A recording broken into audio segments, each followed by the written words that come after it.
Di sini saya akan menjelaskan mengenai salah satu dari tes kognitif untuk memenuhi ujian akhir semester.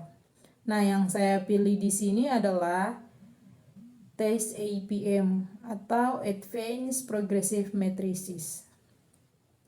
Apa sih yang melatar belakangi tes intelijensi Advanced Progressive Matrices atau biasa disebut dengan APM? Nah, sejarah, penemu dan tahun revisi. Tes APM atau Advanced Progressive Matrices adalah salah satu versi dari Revenge Progressive Matrices yang dikembangkan oleh John C. Raven pada tahun 1936.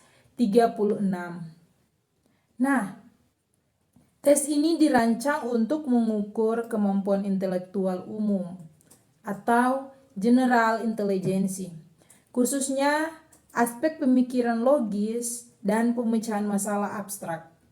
APM diperkenalkan pada tahun 1947 sebagai versi yang lebih kompleks dari tes standar Progressive Matrices atau biasa disebut dengan SPM. Revisi alat tes dilakukan beberapa kali dengan penyesuaian norma untuk berbagai populasi guna memastikan keakuratan pengukuran.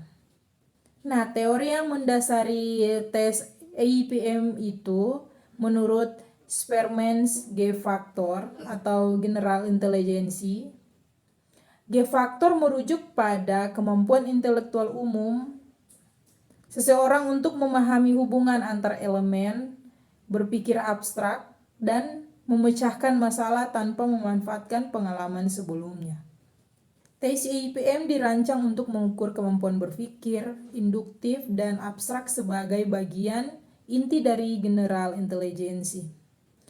Tujuan dan fungsi alat tes adalah untuk mengukur kemampuan intelektual dan kecerdasan umum, khususnya berpikir abstrak dan penalaran logis. Apa sih fungsi dari tes APM sendiri?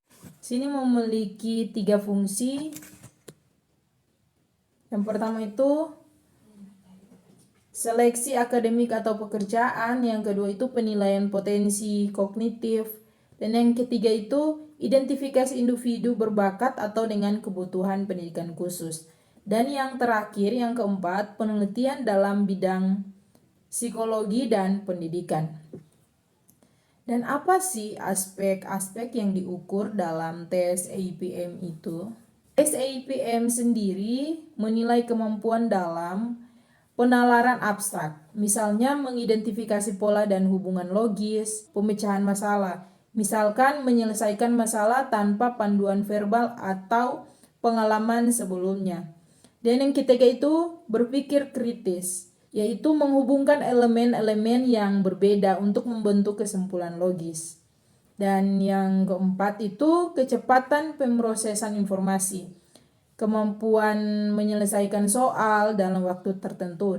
Nah, apa sih administrasi dari tes APM? Di sini saya akan menjelaskan administrasi tes APM itu. Yang pertama, peserta. Tes biasanya diberikan kepada individu berusia remaja hingga dewasa. Dan yang kedua itu durasi. APM sendiri terdiri dari 48 item dan biasanya membutuhkan waktu 40 sampai 60 menit. Dan yang ketiga, format tes. Soal berbentuk matriks yang memuat pola abstrak dan peserta harus melengkapi pola dengan memilih jawaban yang tepat. Dan yang keempat, cara pengerjaan. Cara pengerjaan ini dikerjakan secara individual atau kelompok. Tidak memerlukan alat tulis atau kalkulator, hanya keterampilan kognitif murni. Dan yang kelima itu instruksi. Instruksi harus jelas dan netral, tidak diperkenankan memberikan petunjuk tambahan terkait pola. Demikian penjelasan mengenai tes kognitif yaitu Advanced Progressive Matrices. Saya ucapkan terima kasih.